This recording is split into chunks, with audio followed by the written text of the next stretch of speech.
Hi everyone, this is Anthony O'Flynn coming to you live from the Sunshine Coast in Australia. So today's date is the 11th of October 2021, and in my view this is the darkest day in the history of Australia in the modern era. And today has been labelled by the propaganda machine as Freedom Day in New South Wales after 15 weeks of lockdown, and this Orwellian doublespeak really reflects the idea that somehow the indoctrinated people of Australia are having their consciousness manipulated, that somehow today is a day to celebrate. Today is a day to mourn because, as I said, it is the darkest day in the history of Australia in the modern era, for me, without question. And it is the day of the birth of medical apartheid, of medical discrimination, of medical tyranny. And if you regard those qualities to be freedom, then perhaps we need to change what the word freedom actually means. And the reason why I've referred to this Orwellian propaganda machine of the mainstream media as this Orwellian doublespeak is because simply the slogans in 1984 by George Orwell really reflect this perfectly. War is peace, freedom is slavery, ignorance is strength. And those three slogans really embody the forms of behaviour modification and social engineering that we're seeing in the modern era and our response in Australia to this so-called pandemic. And freedom and slavery is exactly what the government, this triad of the medical mafia, the mainstream media and the government are attempting to portray for the people in New South Wales as some sort of victory. We have never been more enslaved in this country in my lifetime than today. That today is the birth of medical apartheid. Martin Luther King Jr. said, "Segregation not only harms one physically, but injures one spiritually. It scars the soul. It is a system which forever stares the segregated in the face, saying, you are less than, you are equal to." And for those of you who have not seen the pictures of segregation in the United States in that era, and Martin Luther King was one of the key figures in the civil rights movement in the 60s in the US, then it's really worth studying, because I remember when I saw those photos in a book at school, at high school, I was absolutely shocked that people were segregated in buses, that people, they had different bubblers. I mean, it was total segregation, and it really was quite shocking to see that. And to think that we have just we're sleepwalking into this same segregation here in Australia, it's quite a shock. And we can see that the mainstream media portrays how do people get their freedom back. They go shopping at Kmart at midnight. Now, I know that's not everybody in New South Wales and Sydney, but it does show the kind of mentality and the values that we have as a collective. And I know that that's not everybody, but the idea of going to the shopping centre at midnight, it's kind of like entertainment for children. And it's a reflection of the mess that we're in Australia, because instead of people perhaps getting their priorities reevaluated and taking interest in what freedom actually means, instead it's just like the continuation of the consumer retail shopping therapy mentality and the ongoing way of distracting ourselves from what's really important, which we're doing that to ourselves. And I was totally amazed that shopping centres were even open at midnight. I saw that like there were hairdressers and barbers open and bars opening up at like just after midnight. And it's really a kind of reflection of a lost society in a way. And yet people are celebrating their freedom. And yet at the same time, if you haven't had the magic potion, the medication that is the popular conversation at the moment, then think about this. If you don't think that we're living in a segregated society, at least in New South Wales, I live on the Sunshine Coast in Queensland, so this doesn't directly apply to me. But for the people in New South Wales and Sydney, you should all be outraged about this, not just the people who are being excluded from the rest of society. Because as of today, in New South Wales, Sydney, if you haven't had the magic potion, then you are not permitted to enter theatres, cinemas, stadiums, showgrounds, cafes, restaurants, pubs and clubs, places of worship, weddings and funerals, hairdressers, gyms, public swimming pools, museums and libraries, non-critical retail stores, and even auction houses, which is not clear to me if that means you can't attend an auction for your getting a home. But remember the slogan when we first started to hear about the pandemic, that we're all in this together. Does this segregating people based on their medical preferences, their medical choices, does that sound anything like we're all in this together?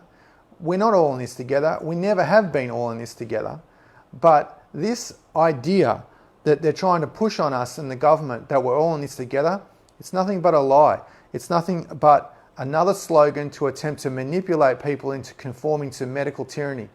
And the thing to really understand is that this political correctness, this idea of inclusivity, of diversity, which are key themes in the umbrella of political correctness, they are a complete lie.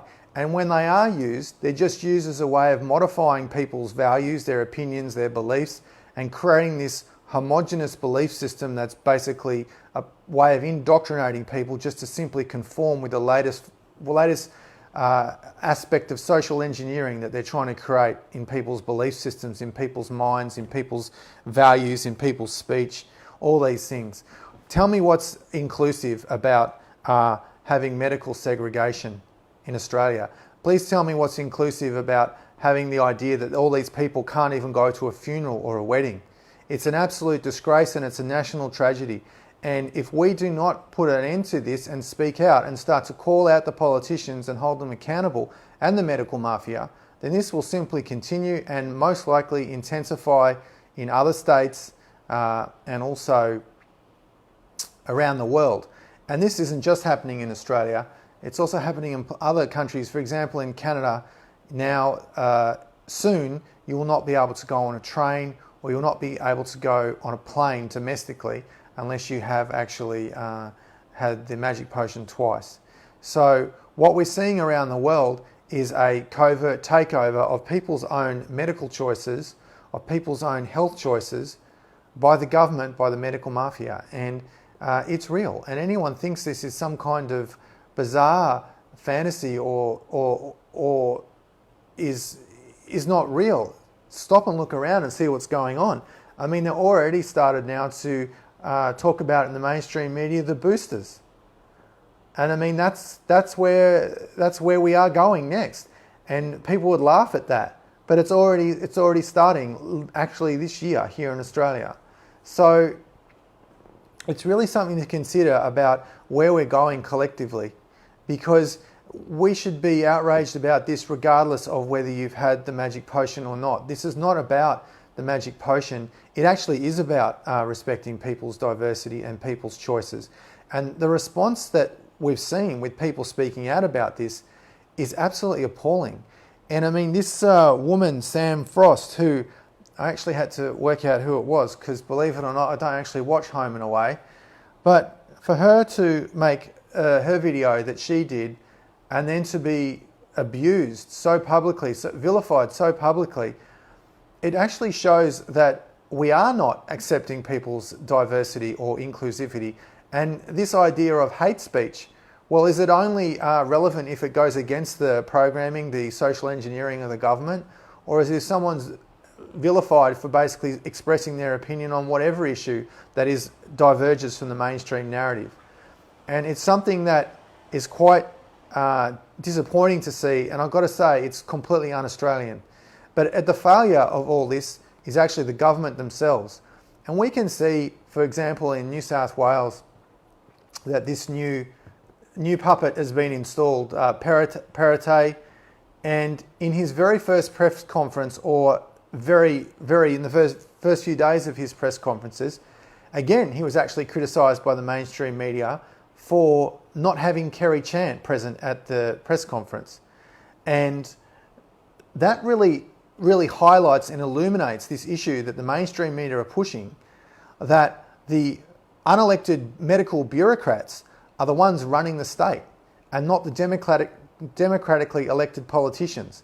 And this really is evident with the fact that this man has been now instated as the premier, and he has basically been asked by the media, why isn't the chief health officer there, who is unelected? No one elected Kerry Chant. No person voted for Kerry Chant. She was appointed. She's a public servant. And deeper than that, you can actually see that this still Australian culture, people are still wondering what goes on in Australia, how we are in this state that we're in. Well, if you look deeper into the constitutional setup of Australia, it's the Queen who is running the show, and she is represented everywhere in Australia, and yet it's quite covert, but it's also hidden in plain sight. The state Queensland, what does that tell you? Queensland. And yes, even when a premier gets sworn in, such as just recently with Apartheid, guess what? There's a photo of the Queen front and centre in the room when that ceremony is occurring. So don't think that it's some symbolic sort of gesture that England is still, and the monarchy specifically, is sort of connected to Australia, or Australia is connected to the Commonwealth. They're directly controlling everything that's occurring behind the scenes. And this is just part of the problems that we have in Australia at the collective conscious level, that we haven't actually matured. We haven't gone through the rite of passage where we've grown up to be adults to decide collectively what kind of country we want to live in, what role the government should have in our life, where the government shouldn't interfere in our life. And people en masse are not questioning that enough in comparison to other countries. Sure, we have a smaller population size, 25 million, much more than places like England. But look what happened in England when they had the big protest marches in London. All these ideas of these passports was dropped within days. And yet here in Australia, we're just actually voting it in more and more. In the last election in Western Australia, there was actually a swing to Mark McGowan to the ALP of 17%. And it shows that people are still endorsing this mandate, that people want to actually live like slaves in this country. They want to have this idea of big government. Now, whether that's an actual swing against the Liberal Party, the LNP, as reflected in the state elections, difficult to say. But we'll know that by May, when there is going to be a federal election here in Australia, which is most likely going to be in the autumn next year, around March, April, May, in that time frame. That's the latest it can be, May. But at the same time, we're not getting engaged in the political process. There's still millions of people under lockdown in Melbourne. It's quite shocking to think that up in Queensland we're enjoying all life in some ways fairly normally, if I can use that word. But Melbourne actually has 19% of the entire population of Australia. And those people have just basically had their way of life completely changed. It's the most locked down city in the world, and they've had their way of life completely changed in the last 18 months or so. And the reality is that when we are discovering who we are as a people, it's actually not that we've gone backwards in the last 18 months. The truth is that we're actually finding out who we really are. And that's the confronting part. Now, there's so many amazing people here in Australia that are doing so many good things to try to help support the awakening of the collective, to help support people understanding what's really going on. But at the point we're at now, it's simply not enough people. And we are still at the point where it's very, very difficult for the people of Australia to understand that they've been betrayed by their own government. And that's really what's happened here. The government is not representing the wishes, the values, the mandate that have been given by the people, and yet it continues. The abuse of human rights that's occurring here in Australia, it's just absolutely unbelievable. There are 8,000 people trying to get across the border to Queensland who live here. They can't even get across the border to Queensland. It's completely insane. I know people personally, I've got friends personally who have bought a house in Queensland and they cannot cross the border from New South Wales to actually come to live in Queensland. And yet this is going on day after day after day. And where is the public outrage? People need to understand that they have a voice, that the politicians are there to represent their values, their beliefs, the way that they want the country to be structured and how they want the country to function. The government is not there to tell us how to live. It's actually the reverse. We are actually the government. It's just that we elect people to represent us, and we've forgotten this in Australia. And this will continue to go on until we start to hold the politicians more accountable and to start to find our voice and to really start to become more empowered and live more courageously without fear of being laughed at or ridiculed or ostracized, because the trauma that people are now experiencing in their life, it's increasing, it's intensifying. There's 9 people suiciding every day in Australia. There's all kinds of people experiencing trauma through the loss of their business, through domestic violence, through relationship breakdown, through unemployment, through mental health issues. Children are traumatized. But I mean, it can only be a way that we look at it individually and say no. And we're all shocked, for example, what we saw in America where in Victoria, in Melbourne, where they had like a bike track with a skate park, where they actually came and put the concrete like bolsters blocking the kids riding and doing the skateboarding. Well, that just didn't happen by accident. And I'm assuming that there was actually a business that actually did that for money. And if no business did that, then it just wouldn't happen. And yet, it's just an example. But if people are prepared to compromise their values just for money, then this is where there'll always be a way to enforce this tyranny. If every business that runs these sorts of industries just said, no, we're not like blocking kids' like bike tracks, skate parks and so on, then it wouldn't happen. It wouldn't happen. And I'm assuming it's a private contractor that did that. I'm assuming that. But if no one takes a stand, then this will continue. But it is, however, changing. We're seeing police speaking out. We're seeing nurses speaking out. We're seeing teachers speaking out. The rise of the UAP, the United Australia Party, under the leadership of Craig Kelly is incredible, and it's going to be very interesting to see how that goes in the next federal election. But the thing to understand is that it's not going away. The people of Australia seem to think that by playing along and doing what the government says, that somehow things will get better. But look where it's gone from 2 weeks to flatten the curve to today. We're living in total medical fascism, medical tyranny. And what's very confusing, what's very hard to understand for the people of Australia is this fascism doesn't come from a bomb or from a policeman or a soldier holding a gun, although there have been instances of that as well. But I should point out that it appears that behind the scenes, many of the police force around Australia do not want to be doing what they're doing. They do not want to be enforcing this medical tyranny, this fascism, this totalitarianism. And yet my example here is that this tyranny is not coming in this form. It's actually coming with medical staff, with basically health professionals in the form of a needle. And if you don't go along with this agenda, then you're segregated from the rest of New South Wales, at least until December. And people think that it will just go back, things will be okay, they'll wind back this. Sure, they will. But look what everyone knows, that if you study history and study the rise of fascism, of dictatorships, of abuse of human rights, it doesn't happen overnight, it happens in stages.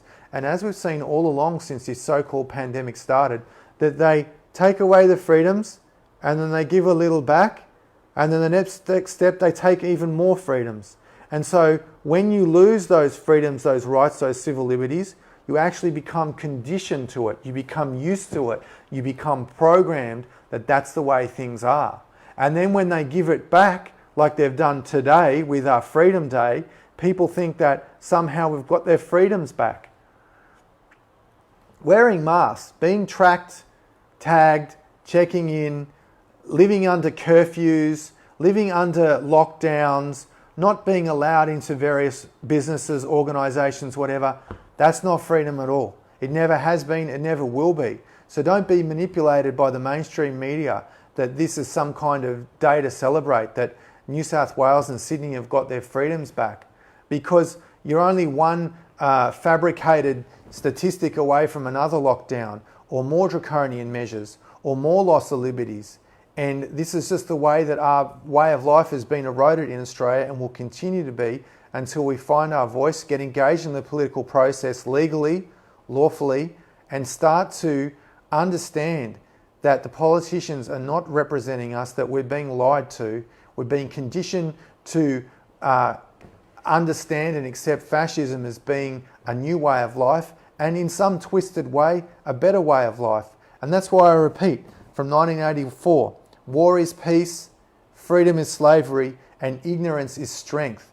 And in some ways, the last one is the most powerful, because the mainstream media is trying to condition you to just go along with this, celebrity lifestyle, celebrity culture, retail therapy, go to the sport, watch the footy, go to the pub, that they're the important things. And that's why in this kind of medical segregation, we have these things that have been excluded, because that's what people are conditioned to think is important, is significant, is of value. And that's why it's time for all of us here in Australia to really question our way of life, what this pandemic has cost us, what we have lost from this pandemic, and think about where we want to go and start to take action to restore good government, to restore accountable government, to restore ministerial responsibility, to restore the rightful place of unelected medical bureaucrats, and simply not to pay attention to the propaganda of the mainstream media, because they have no intention of offering balanced and fair reporting. It's simple propaganda. And we can see that this push to support all the corporations that are making these medical products has been unprecedented. We've never seen the government and the media support free, with advertising consistently every single day, of a private corporation that directly financially benefits from this widespread use of this medication. If you're unsure of the truth, just follow the money and you'll see where the truth lies. It's really not that complicated. But if you are hypnotized by the smokescreen of the mainstream media, you'll always be left indoctrinated, hypnotized, and unable to form your own opinions about what is really occurring here. So that's all I wanted to say. My book will be out soon. I've had major delays with the formatting due to, won't go into it, but there's been some problems, but I have now in the process of rectifying that, and my book should be out in the next week or two. Thanks for watching. If you're from Australia watching this, stay strong, Australia. I'm confident we will turn this around. I'm confident that we will come out the other side of this, but it is going to be a very, very challenging journey for the people of Australia. It is also going to be a period of rapid transformation, of radical transformation, and of deep introspection, deep contemplation, to really consider who we are as a people, who we are as a nation, and who we are as an individual, and think about our place in this, our role, because if we're supporting this kind of medical fascism, this segregation of society, this medical apartheid, then we're actually endorsing tyranny individually, and it's reflected collectively. They wouldn't be able to introduce these sort of mandates if not enough people went along with them. They wouldn't even try. But because they coerce people and people are weak, they're able to do it. And unfortunately, I must say that weak people are very dangerous, because weak people will do whatever the government tells them, whatever the TV tells them, even if it is completely unethically, immorally, or against the greater good. And that's why weak people are very dangerous to society, and are simply able to just have their minds molded to form whatever beliefs and values the TV tells them to, without considering the implications of what they're actually doing, of what they believe, and their behaviour patterns that follow from those belief systems. So, and obviously this is the divide and conquer method that has been used, whether it's nation against nation, religion against religion, gender split down the middle, or whatever method you actually consider, the divide and rule, divide and conquer agenda has been implemented on this planet for centuries, for thousands of years. This is simply a new technique to keep us divided, arguing amongst each other, not understanding who the real concern is. And it's time we came together as one people. If you've had the magic potion, if you haven't had the magic potion, these issues go way beyond our medical choices, because our way of life depends on us coming together and standing united as one people and under the umbrella of Australia for the greater good, for the way forward for this year, this decade, this century, beyond, because this will be our legacy. And I know for many people this is the line in the sand, that many people have decided that they will not compromise themselves, that's it. They will not take this magic potion. They will not allow their employer to dictate what types of medication they should have, their medical choices. And once you compromise yourself in this way, then there is no turning back, because you have allowed the government and or your employer to tell you, to dictate to you your medical choices. And once that happens once, then the line in the sand, there is no line in the sand for you on this issue, at least for now. And they have no place mandating this for anybody. And that's why we're seeing so many court cases in progress at the moment. And this will be played out over the years, I'm certain. But really, the people who are taking a stand understand this, that you really are doing this once, then you are allowing your employer to tell you what health choices that you should or should not make. And where does that end? It's completely unethical. It's unethical from a medical point of view. It's unethical from a business point of view. And the more people that stand up to this, and it's happening all around the world, then the faster we can start to hold these politicians accountable. And there will be a day of reckoning, and we can then start to create Australia 2.0. Thanks for watching. We live in epic times.